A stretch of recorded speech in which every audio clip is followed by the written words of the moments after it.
Yes, I do have to say it's probably been torture for my colleagues to be taking meeting after meeting after meeting. They were already looking tired this evening, so I'm glad for their sakes this is the last one. But I'm also glad for my sake it is the last one. We've been going at a furious pace. Somebody recently showed me a bit of a humorous quip about this gentleman who was hosting a grand party in his home, had a massive swimming pool, and all the niceties were there. Food was laid out.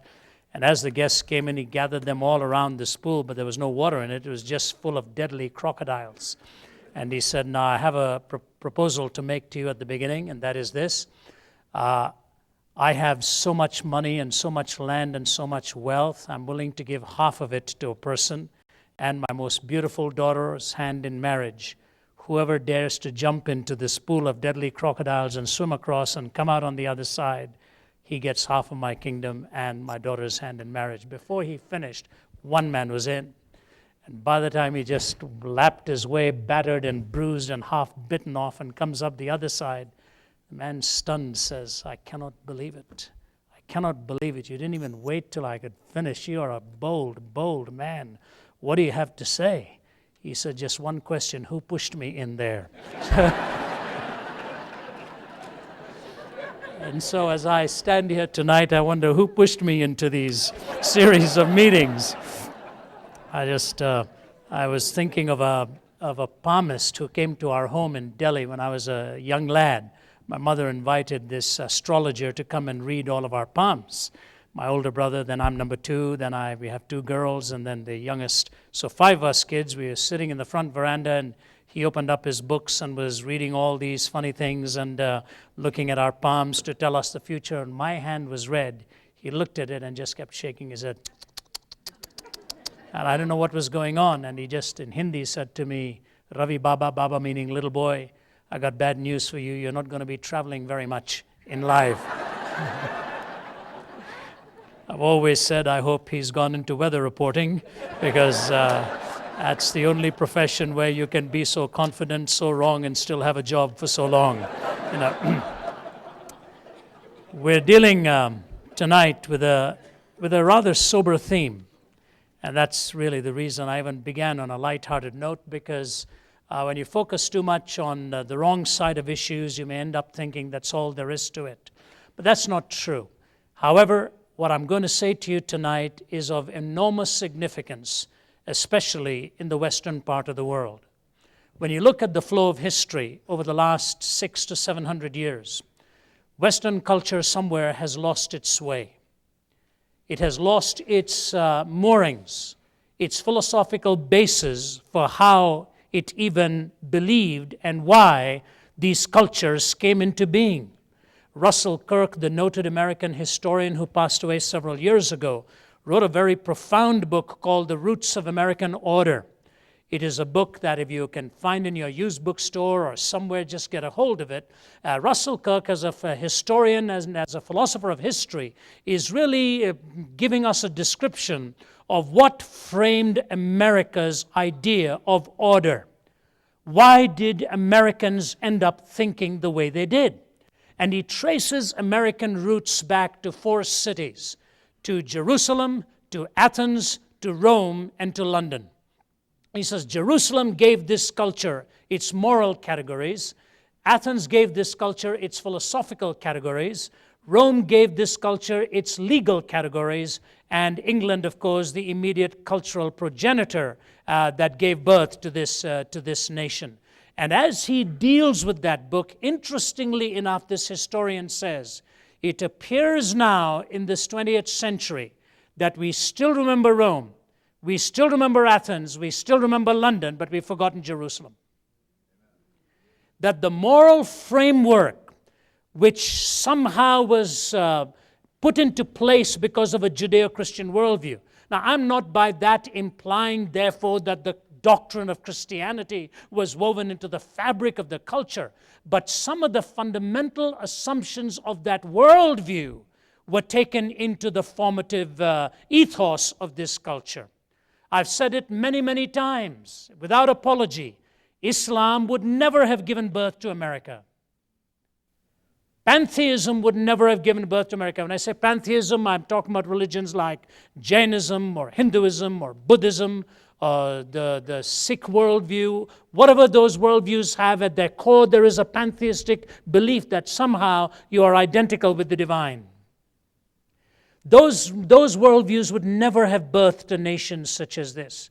And as I look at the landscape now and look at what's happened in Europe, and the tragedy there. Look at what happened in Amsterdam just a few days ago with the killing of Van Gogh's descendant by some radical, again, from one of those faiths that believed in dealing with his faith. You attack his sacred belief, so your answer is kill the man. And now the Netherlands is waking up saying, have we gone too far? Have we lost our own culture in all of this? Now, this is therefore not meant to be adversarial as a talk, but it is important that we understand that at the heart of every culture is a religion or a religious worldview. Religion is the essence of a culture, and culture is the dress of religion. So when you look back upon the last 6 centuries, starting from the Renaissance in the 12th and 13th centuries, all the way to the 20th century, you saw the human worldview sort of moving from one side to another. In the Renaissance, there was the glory of mankind. Man was the measure of all things. The arts were supreme. Biographies, autobiographies were being written. Artists were thriving. And you heard terms like self-referring terms where we ourselves were interpreting our own value. We were sort of procreators, not just in biological sense, but also in aesthetic and philosophical sense, and so on. On the heels of the Enlightenment, on the heels of the Renaissance, you moved then to the stages of rationalism, where René Descartes, the father of rationalism, became the one who was known for cogito ergo sum. I think, therefore I am. And rationalism began to take hold, and reason was dominant. From there came the Enlightenment, and skepticism was born. After that comes more the empirical worldview, where science is the only way of measuring truth. Then you come to the point of existentialism, where emotions and volition played a part, till finally we arrived at the 20th century, the postmodern world, where we end up saying that words mean nothing, absolutes mean nothing, morality means nothing. You are the definer of your own reality. So a lot happened in 6 centuries. We talk about manufacturing reality by language, that we choose to give meaning to words. Words don't have meaning in and of themselves. We choose to define morality. There is no such thing as a moral framework outside of us. But somewhere in the last 100 years, there was a very significant character on the philosophical landscape. And ironically, he was the son of a pastor, and both of his grandfathers were pastors as well. I'm talking about the German philosopher Friedrich Nietzsche.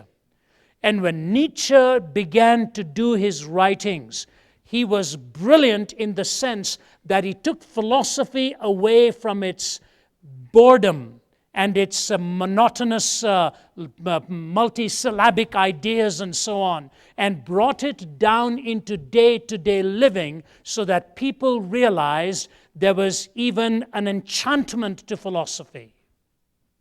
When you read his books and you read his writings, you begin to see the parables of Thus Spake Zarathustra and all. He may well have been the bridge between academic philosophy and artistic philosophy. Because today, many young people may say they are not interested in philosophy, but their songs philosophize. Their movies philosophize. So they are coming up with a philosophy that is not born by studying long treatises on ideas, but they are philosophizing in the sense they want to tell you what life is all about. It was the noted 18th century Scottish political activist Andrew Fletcher who said, "Let me write the songs of a nation. I don't care who writes its laws." But when you listen to Nietzsche here, you'll begin to see how he provided a bridge between the 19th and the 20th century. He was born in 1844, died in 1900.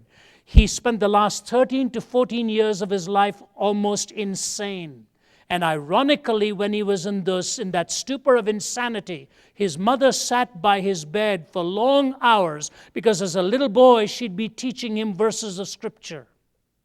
And now, after he'd done his penmanship and popularized the phrase, God is dead, he would go into fits of silence, as it were, day after day after day, and then suddenly would scream out something, and it would be a verse of Scripture. But the last 13 years of his life he spent insane. Listen to what he says in one of his parables called The Madman. Have you not heard of that madman who lit a lantern in the bright morning hours, ran to the marketplace and cried incessantly, I'm looking for God, I'm looking for God. As many of those who did not believe in God were standing together there, he excited considerable laughter. Have you lost him then, said one. Did he lose his way like a child, said another. Or is he hiding? Is he afraid of us? Maybe he's gone on a voyage or emigrated. So they shouted and laughed him to scorn. But the madman sprang into their midst and pierced them with his glances. Where is God gone, he cried. I'll tell you where he's gone. We've killed him. You and I, we are all his murderers. But now, how have we done this? How were we able, now please notice the metaphors he uses. How were we able to drink up the sea? Who gave us a sponge to wipe away the entire horizon? What did we do when we unchained this earth from its sun? Whither are we moving now? Away from all suns, maybe? Are we not perpetually falling backwards, forwards, sidewards, and in all directions? Is there any up or down left? Are we not straying through an infinite nothing? Do we not feel the breath of empty space? Has it not suddenly become colder? Is not more and more night coming on us all the time? Must not lanterns have to be lit in the morning hours? Do we not hear anything yet of the noise of the grave diggers who are burying God? Do we not smell anything yet of God's decomposition? God's decomposed too, you know, and he is dead. He remains dead, and we have killed him. Now, how shall we, the murderer of all murderers, compose ourselves? Because that which was holiest and mightiest of all that the world ever possessed has bled to death under our knives. Who will wipe this blood from us? With what water can we purify ourselves? What festivals of atonement, what sacred games will we need to invent? Is this not the greatest deed too great for us? Must not we ourselves now have to become God, simply to seem worthy of it? There has never been a greater deed, you know, and whoever is born after us for the sake of this deed will be part of a higher history than all history hitherto. Here the madman fell silent and again regarded his listeners. They too were silent, and they stared at him in astonishment. At last he threw his lantern to the ground, and it broke and went out. I come too early, maybe. My time has not yet come. It has been related further that on the same day that the madman entered diverse churches, and there sang a requiem aeternam Deo, let out and quieted, he said to have retorted each time, what are these churches now, if they are not the tombs and sepulchres of a dead God? God is dead, we have killed him. He's profound, very profound. What he's really saying is, we've done something enormous by killing God philosophically, making him unacceptable intelligently. We have now no points of reference left. We do know what is up and down anymore.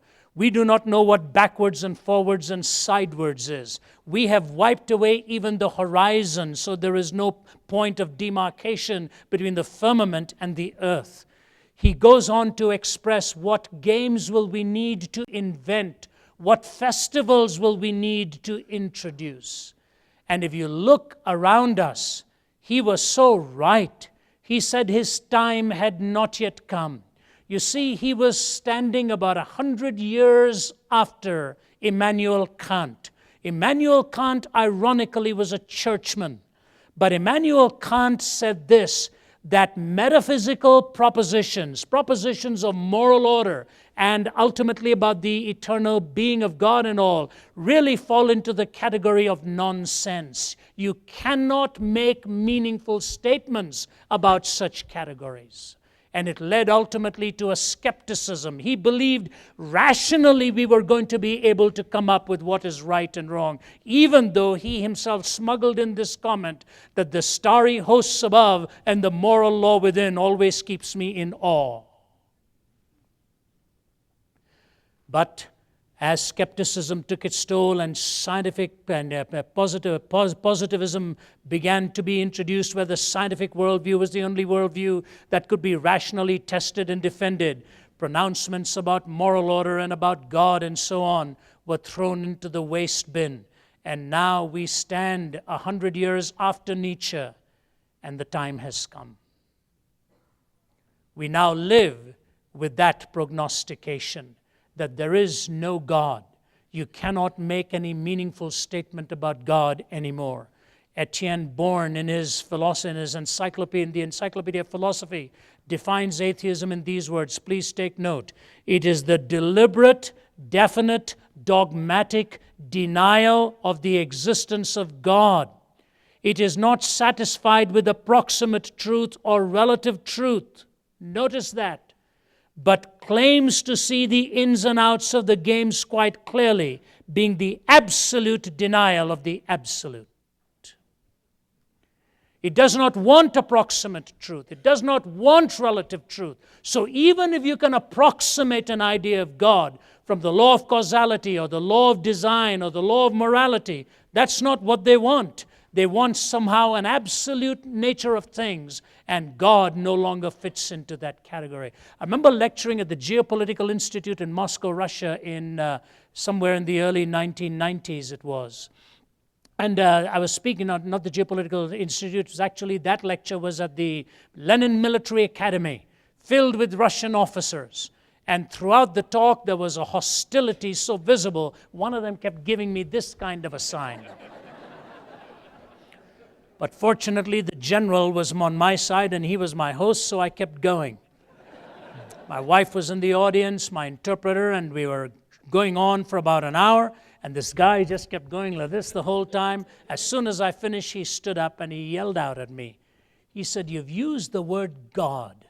What are you talking about? What do you mean?" And it dawned on me that Joseph Stalin, who had made the comment that under his rulership he was going to eradicate the notion of God, had succeeded. He himself, the last thing he did before he died, and he was once upon a time a seminary student preparing for the ministry, when he lost his faith in God, and Stalin, the last thing he did, his daughter Svetlana said, he half sat up in bed and clenched his fist towards the heavens one more time, threw his head back on the pillow, and he was gone. It is the dogmatic, definitive denial of the existence of God. One wonders who he was clenching his fist at.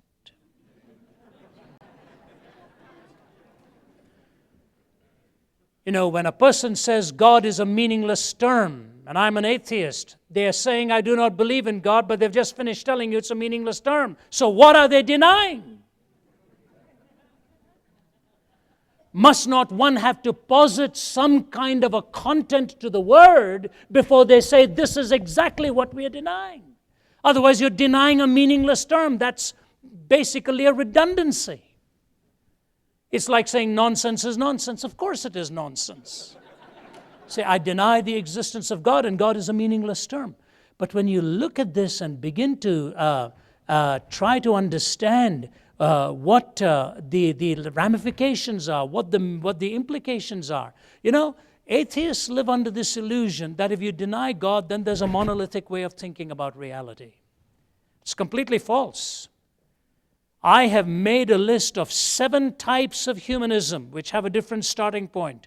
Evolutionary humanism of Julian Huxley, behavioral humanism of B.F. Skinner, existentialist humanism of Jean-Paul Sartre, pragmatic humanism of Dewey, Marxist humanism of Marx and Feuerbach. You've got the egocentric humanism of Ayn Rand and the cultural humanism of Carlos Lamont and so on. They have different starting points for morality. It does not give you some kind of a monolithic answer. So God has been denied. Now we are all on an equal playing field. The egotistic humanism of Ayn Rand is very different to the humanism of B.F. Skinner, where love is the only thing that counts, or the ego is the only thing that counts. So what I want to present to you, ladies and gentlemen, tonight, as best as I can, is what happens when you evict God and the foundations begin to crumble within a given culture. The first thing that happens is you begin to realize that there is no more a basis for a moral law, and yet you end up making moral pronouncements all the time. Isn't it interesting? We taught the students at our Ivy League schools that morality was relative. And then when they went to Wall Street and started living with their moral relativism, we put them behind bars. That's the way it works. We cannot simply live in the comfort zone of knocking morality out. And you know what?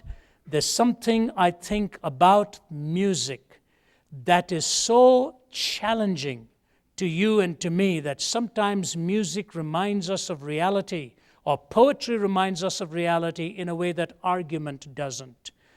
There's a very well-known English journalist by the name of Steve Turner, who looked at the dawn of this naturalistic worldview and secularistic worldview and talked about where are we heading now. So he took Nietzsche, who was satirical in his own way, and he put it into poetic form and told us how deadly this satirical end really was. Listen to the half humor and half caution that he gives us.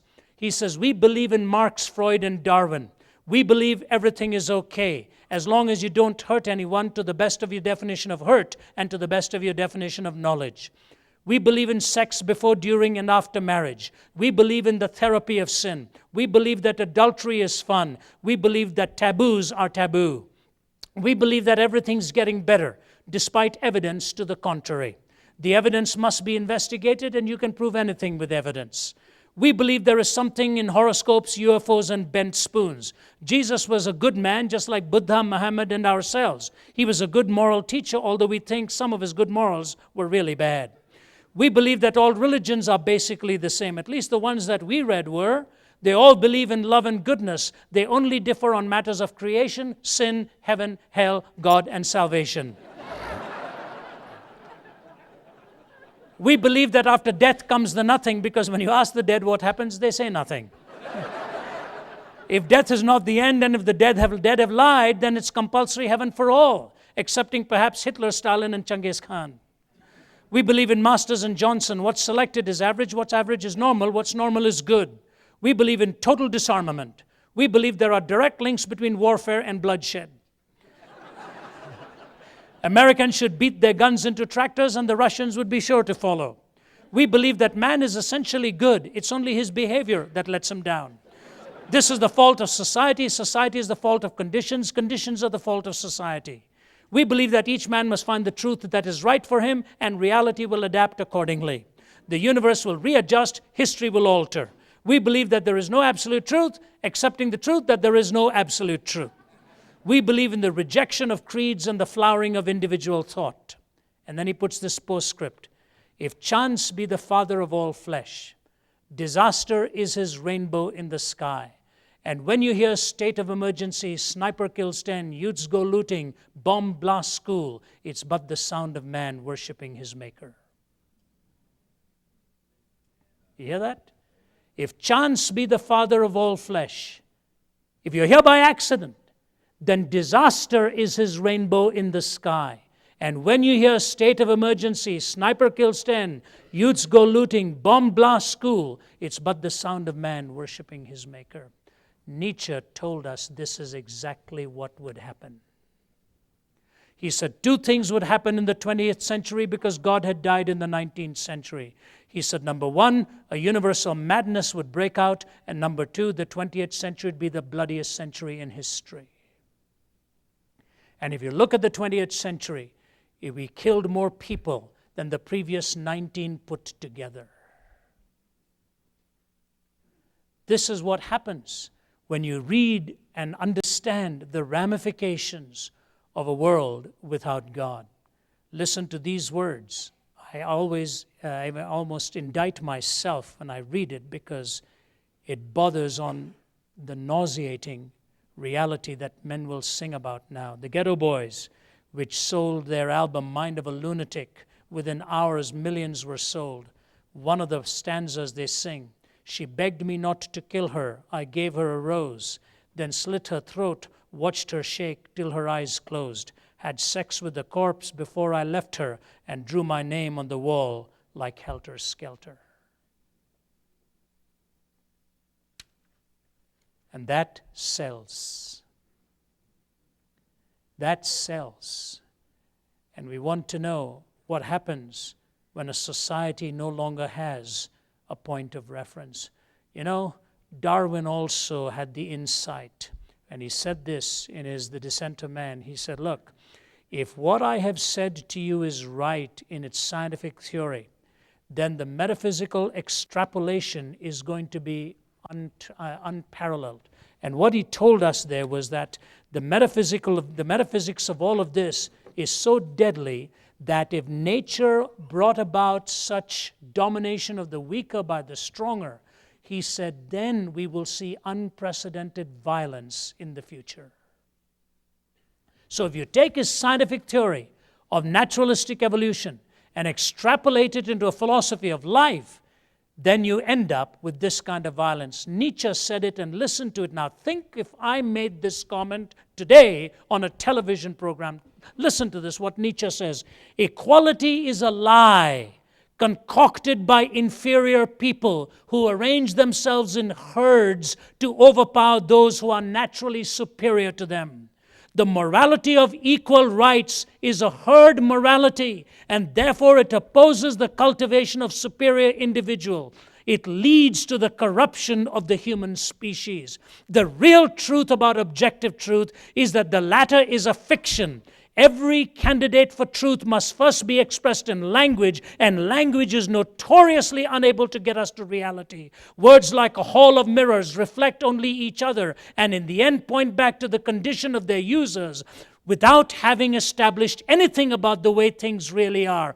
Truth is the name we give to that which agrees with our instinctive preferences. It is what we call our interpretation of the world, especially when we want to foist it upon others.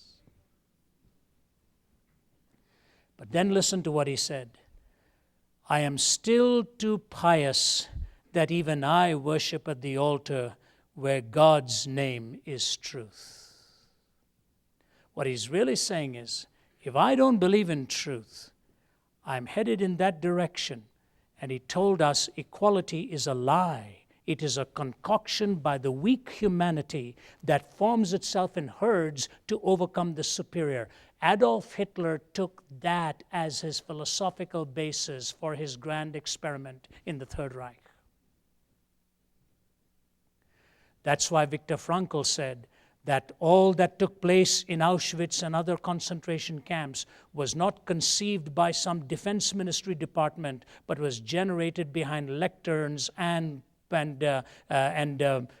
platforms of professors and instructors and educators. He said it was the lecturers and the teachers that ended up generating the philosophy of extermination.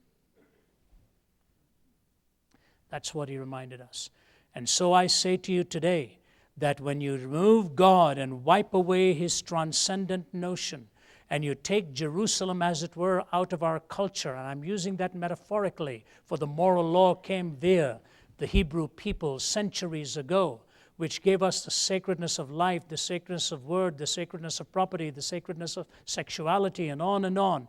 And now we don't want it in our courts, we don't want it in our public buildings, we don't want it anywhere, we don't even want it in our coins. And what we are really saying is, we are defining our own reality, and like a hall of mirrors, we will end up defining ourselves. And you know what? We are naive enough in the West to think that's where we will end up. We won't. Nature abhors a vacuum. There are other worldviews from the eastern part of the world that will see this vacuum and storm in. Take my word for it. We will never have the moral power as a secularistic society with such implications to withstand the leverage that Eastern philosophies and religions give to themselves, which time has not been able to eradicate. Marxism never conquered India because India had its strong roots in its own Hindu worldview. And Islam continues to reign in those parts of the world. And now with the influx that comes in because we have aborted in such huge numbers in this part of the world. We are actually importing worldviews at the same time. And obviously, in the right sense, pluralism has its place. What I'm only saying is this: you will not remain in a neutral position philosophically. It will not be that way. It has never been that way. And as we watch philosophy assaulted in the academy and philosophy assaulted by the media, when you see other Eastern religions given great respect in the media and the Christian faith so mocked, even in the arena. When I was recently interviewed by one of the leading international newspapers that comes from another part of the world, which I'll leave unnamed, and I presented the defense of the Christian faith in its truthfulness, why I believed it to be true. You should have seen the hate letters that came from that part of the world. But in that part of the world, it's okay for them within their worldview to attack us. The reverse cannot be done. One man wrote in and said, "This is sheer hypocrisy. This is sheer hypocrisy." Thankfully, he says, one man has the courage to tell us what this different worldview is about and willing to stand up for it and defend it. Now, all I'm saying to you is, without God, there is no moral law, and atheism's absolute denial of the absolute ends up with a relativism. The second thing is there is no source and no definition left for meaning. Meaning becomes a sort of a term that you really don't know where to find its explanation. And so you hear terms. I remember years ago speaking in the University of the Philippines, Manila. This was in the 1980s, in the early days of while I was starting to lecture on these subjects. And a student stood up at the back of the auditorium and he said to me, "Everything in this world is meaningless." I said, "You don't believe that?" He said, "I do." I said, "No, you don't." He said, "I do." I said, "I don't believe you don't." He said, "Who are you to tell me I don't?"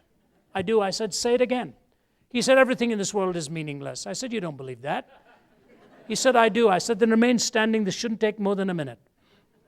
I said, "I assume that you assume that what you just said was meaningful. Is that right?" If what you just said was meaningful, then everything is not meaningless. If everything is meaningless, what you've just said is meaningless too. In effect, you've said nothing. You can sit down. Do you know, at the end of that lecture, I was walking out of there, and he was pacing the back of the auditorium, muttering to himself, "If everything is meaningless, then what I said is meaningless too." He came to a church service that night. And at the end of that church service, he was the first one face down at the altar. He found out that you cannot deny meaning in the absolute sense without assuming that the denial is meaningful. But here is the profound words of Stephen Jay Gould, the paleontologist, passed away now from Harvard University. And here's what Stephen Jay Gould says. Unbelievable words. "We are here because one odd group of fishes had a peculiar fin anatomy." That in itself is so wonderful to start off with. That's why I'm here. "That could transform its lay into legs for terrestrial creatures, because comets struck the earth and wiped out dinosaurs, thereby giving mammals a chance not otherwise available. So thank your lucky stars in a literal sense." Okay, he goes on. "Because the earth never froze entirely during an ice age. We're here because a small and tenuous species arising in Africa 250,000 years ago has managed so far to survive by hook and by crook. We may yearn for a higher answer, but none exists. This explanation, though superficially troubling, if not terrifying, is ultimately liberating and exhilarating." Doesn't that exhilarate you? That you're the random product of chance, a blip on the radar screen of time, an accidental entity which matter had no prevision of your coming into being? And then he says, ultimately exhilarating, "We cannot read the meaning of life passively into the facts of nature. We must construct these answers ourselves from our own wisdom and ethical sense. There is no other way." Suppose one were to grant him even the microprocesses that he's talked about. Let's grant all of that terrain. Suppose one was to give all that ground up. How is it exhilarating to know that you are here by accident? Is that not sort of cheating on reality? If you're here by accident, I can also remove you by incident. Because I do not want you to stand in my way.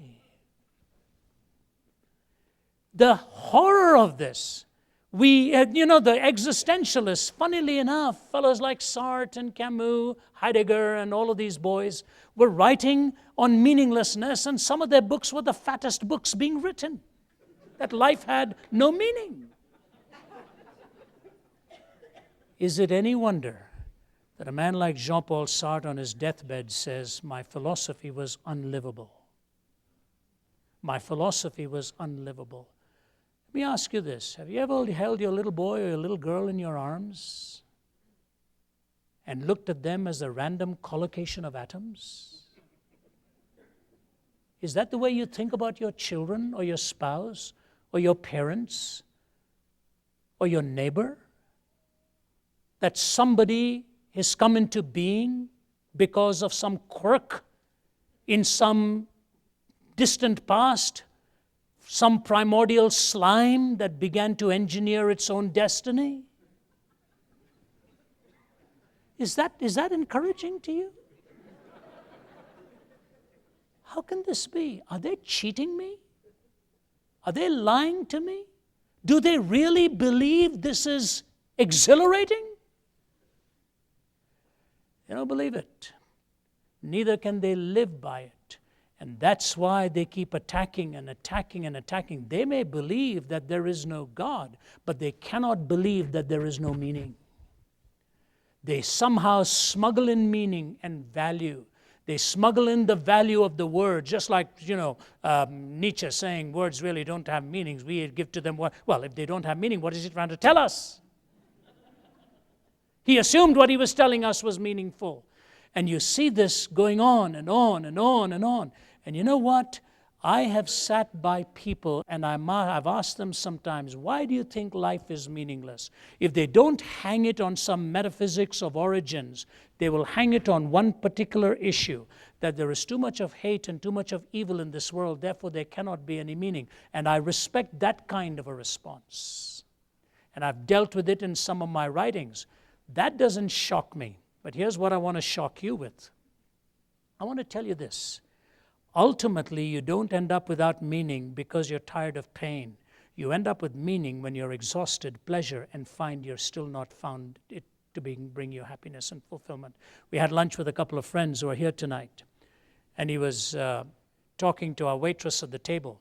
And basically told the waitress at the table who was serving us that he was giving her a gift, and he gave her a gift. And he said, I'm giving you this gift for just one reason, because I want you to know that the most important thing in life is that you know Jesus Christ. He says, and I want you to know, I'm very successful, I have everything I've ever wanted, but nothing brings me the kind of fulfillment that Christ does. My wife and my colleagues and I were invited in Hong Kong to speak to a group of people called the Diamond Collar Group. And the man who hosted us was the 7th wealthiest man in the world. He and his brothers had just bought up a piece of property in Hong Kong and paid for it in cash, $6 billion US. I don't know how many zeros that means, but I do know it was a lot. And we're sitting around this table. We had a long journey. We've just arrived from the United States into Hong Kong, and he was hosting us for a big dinner. And I looked across the table. I said, Tom, you've invited me. I'm here as your guest to speak to your corporate executives and all of that. You've become a Christian. He said, yes. I said, tell me how and when. He said, one day, 18 months ago, I was sitting at the top of my office building, and I phoned my wife, and I said to her, I have such emptiness within my heart. Everything I have has not brought me happiness. I'm a lonely man. Can you help? Can we do something to find help? She said, Tom, I want you to know I'm as empty as you are. Can we go to church tonight somewhere? He said, okay.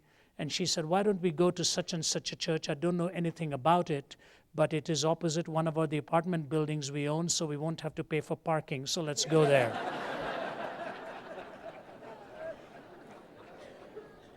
And they go for that meeting on a Wednesday night. It began his journey into truth and to finding Jesus Christ into his life, who said he was the way, the truth, and the life.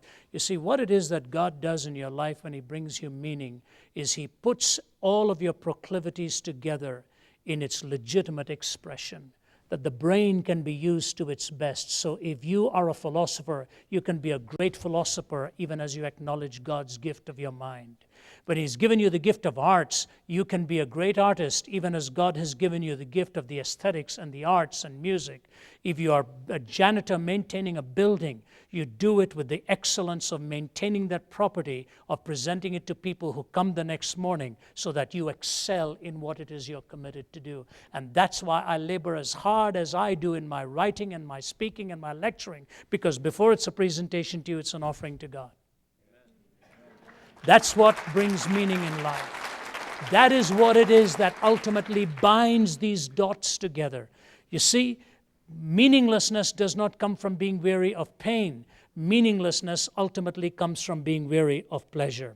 I believe it was Boris Becker who, after winning his second or third Wimbledon, was being introduced and was being interviewed, and they asked him what his biggest challenge was. And he said his biggest challenge was the fact that he still had to struggle to keep from committing suicide. He'd reached the top. Deion Sanders, who plays professional football, who is known in Atlanta as Neon Deion, and he played for the Atlanta Braves too, played baseball and football at one season, highly gifted. When he was being interviewed once as to what brought God into his life, he said, "It happened the night I was playing for the Dallas Cowboys and we won the Super Bowl. I got back to my hotel room that night and felt more empty than I'd ever felt before." He ordered a Lamborghini that night on the phone. Thought that'll be great. It wasn't. Here's what I want to say to you with all the sincerity of my heart. You may not agree with my philosophical position, but I ask you to consider this truth, that you will never find meaning to be meaningful until you find out the purpose for which you were created. And the purpose that Stephen Jay Gould talks about is not exhilarating, it is emptying you of meaning. What God talks about is to give you the grandest dignity when he tells you he's made you in the image of God. That is what brings meaning. But without God, there's no moral law. There is no meaning. Thirdly and quickly, there is no hope. Life is snuffed out at the end and you're gone, you're finished. Life is vanquished, as it were. It has been spent. And all that is left now is for the chemicals of the body to be buried into some decaying form. I remember in 1971, when I was in my mid-20s, an undergraduate student, and went to Vietnam. I don't know why I chose to go there, but I wanted to go to a troubled spot of the world where there was so much of strife. And through the invitation of somebody who made it possible and financed the whole thing, as a young man in my 20s, went into Vietnam. I started in Saigon, went through the length of the whole country all the way to Quang Tri at the northern end of the demilitarized zone. And I still remember sitting in that veranda at night looking at an amber-colored sky as the war was raging and the sound of shells and bombs and gunfire so close to where we were. And at nighttime watching my host take iron bars and put it across the doors, and every night was a prayer, where in effect we didn't know whether we'd see the light of day the next day. And as a young man, that was making a profound impact on me. I could only get around either by motorbike from village to village or with the American boys who would take me in their helicopter gunships or their transport planes if they were going in that direction. And so I saw destruction and devastation so close, so early in my life. But I remember in every one of those instances, when I finished speaking in a military base, whether it was US or Korean, or the Viet Cong prisons, or in military hospitals. Every one of them wanted one thing: hope. One thing: hope. And sometimes I, as a younger man, would be talking to somebody far more sophisticated than me, sometimes in the chopper, sitting and talking. It was all about meaning, all about hope. What is going to happen if I were to find this to be my last day? And one of those Vietnamese soldiers, when he came to that struggling moment in his own life, wrote this poem. I think it's fascinatingly written. Lord, one of these American soldiers in Vietnam, I should say. Lord God, I have never spoken to you, but now I want to say, how do you do? You see, God, they told me you didn't exist, and like a fool I believed all this. Last night from a shell hole I saw your sky. I figured right then they had told me a lie. Had I taken time to see the things you made, I'd have known they weren't calling a spade a spade. I wonder, God, if you'll take my hand. Somehow I feel that you'll understand. Funny I had to come to this hellish place before I had time to see your face. Well, I guess there isn't much more to say, but I'm sure glad, God, I met you today. I guess 0 hour will soon be here, but I'm not afraid since I know you're near. The signal, well, God, I'll have to go. I like you lots, I want you to know. Look now, this will be a horrible fight. Who knows, I may come to your house tonight. Though I wasn't friendly to you before, I wonder, God, if you'd wait at your door. Look, I'm crying, I'm shedding tears. I'll have to go now, God, goodbye. Strange now since I met you. I'm not afraid to die.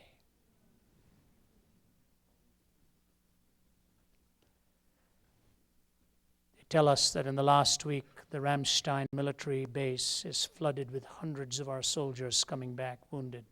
I was there a few months ago, my colleague and my wife. I remember walking through from ward to ward and seeing our young men and women injured. Not one of them turned me down when I said, can I pray for you before I leave? Not one of them. Please, sir. Please, sir. Yes, sir. Please, sir. Yes, sir. Thank you, sir. Reaching out, grabbing your hand. You see, life has to close in on you before you put it in perspective. And I'm saying to you is, even if you resist what I'm trying to present to you tonight, I think maybe it's far more spiritual than you'd ever envisioned. Life will close in, and you have to define its parameters. And if atheism is an absolute denial in an absolute sense of God, there is no life beyond the grave. And what you're really saying is what Jean-Paul Sartre ended up saying, the only philosophical question I cannot answer is why I don't commit suicide.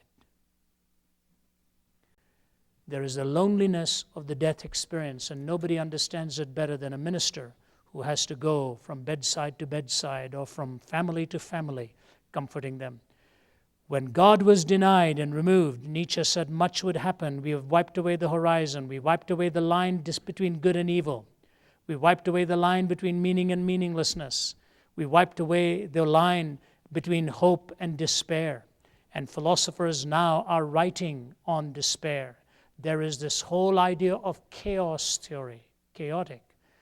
And all I need to do is walk into a room where a newborn baby has just been delivered and understand that that life is there with meaning.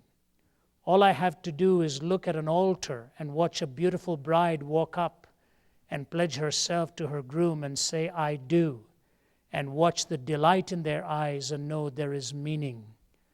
All I know is when one's lying on his or her deathbed and says, look, I followed God, I know him completely, this is not a moment to despair. As Malcolm Muggeridge said in his senior years, he made that comment to me too. He's written it in one of his books. When he was, yesterday I said he died in 91. I believe he died in 1990. He said this.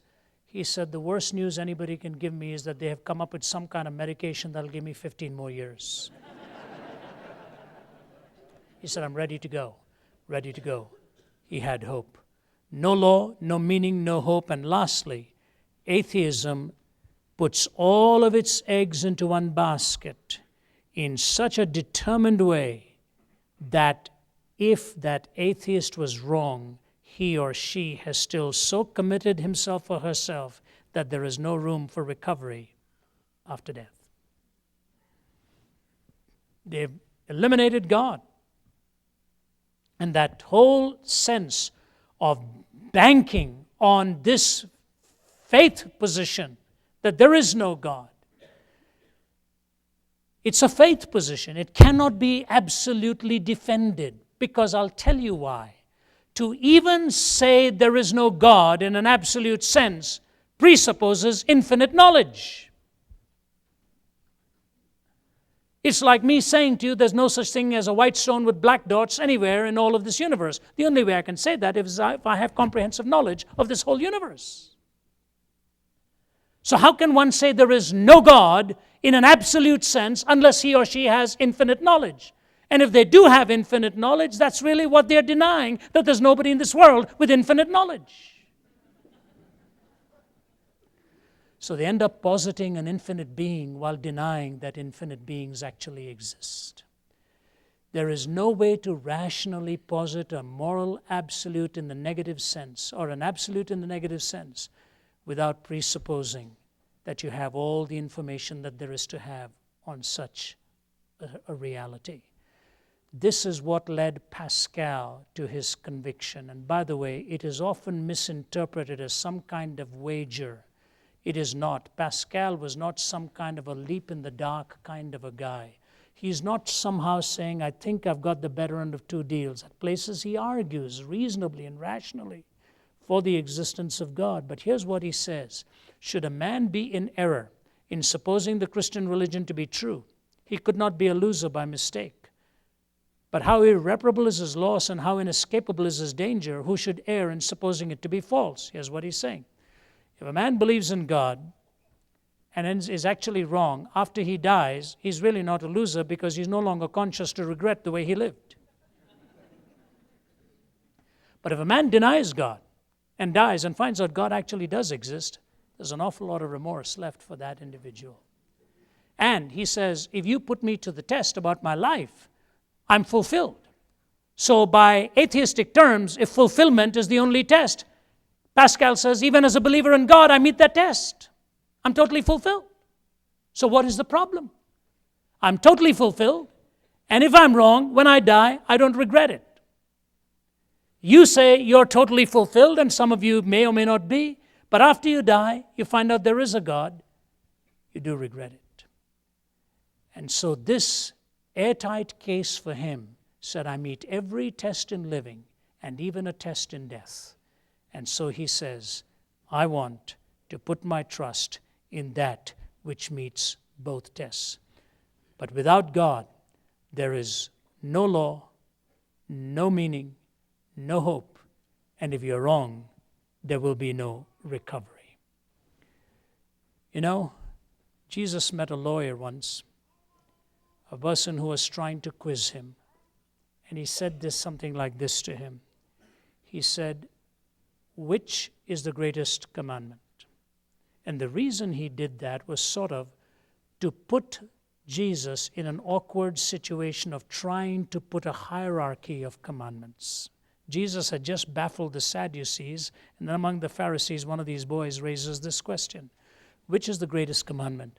Now, you know, the reason that was a good question is because in the Mosaic law, there were 613 commandments. So you pretty much had to know the law pretty well to start saying, this is number one, this is number two, this is number three.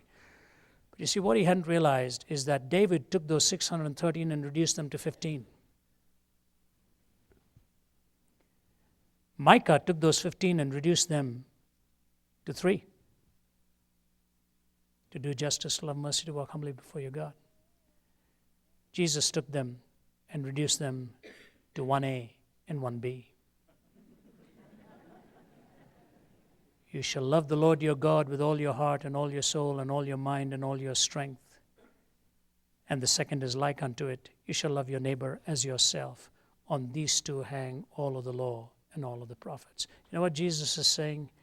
If you know me and you love your neighbor, all the other 613 emerge from those two. It's brilliant. And then he reduces it in an even simpler way when he says, the just shall live by faith. But you know what? In Hebrew, there is no word for faith. In the Greeks, there is. In the Hebrew, it means faithfulness. When you deny God, you're being unfaithful to your Creator. When you serve Him, you're being faithful to Him. Moral law, hope, meaning, and recovery is all countered in one simple commandment: to love the Lord your God with all your heart and all your mind and all your soul and all your strength, and your neighbor as yourself. Let me close with this illustration. Dennis Prager, the Jewish philosopher, was debating Jonathan Glover from Oxford University. Jonathan Glover was an atheist. And he was talking about all the horrors that religion has brought in this world and this and that, and the usual argument, think of all the millions religion has killed. Nobody ever tells you how many millions irreligion has killed, but that's a different subject. And on and on and on and on. And so Glover is waxing eloquent, and David Prager stops him at one point. He said, Professor Glover, you're my guest here in Los Angeles. I have a question for you. Suppose tonight you take your car and you're just sightseeing all alone and you end up in a dreadful part of this city and you're lost and there are no lights on the road and your car breaks down and you get out of your car and open the hood and you're trying to figure out what's wrong and you're alone, 2 a.m, and you hear footsteps coming towards you. And you turn around and you see a half a dozen big, burly guys walking towards you. Would it or would it not make a difference to you if you found out they were just coming out of a Bible study?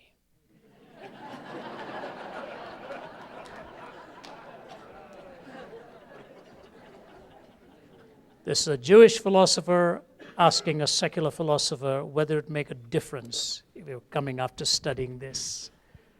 Jonathan Glover ceded that point. He said it wouldn't make a difference. Why? What you believe in your heart ultimately is embodied in your life.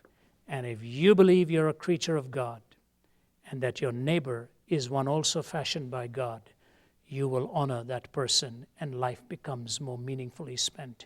If you believe you're the random collocation of atoms, you may as well wipe that person out because they're going to be wiped out anyway.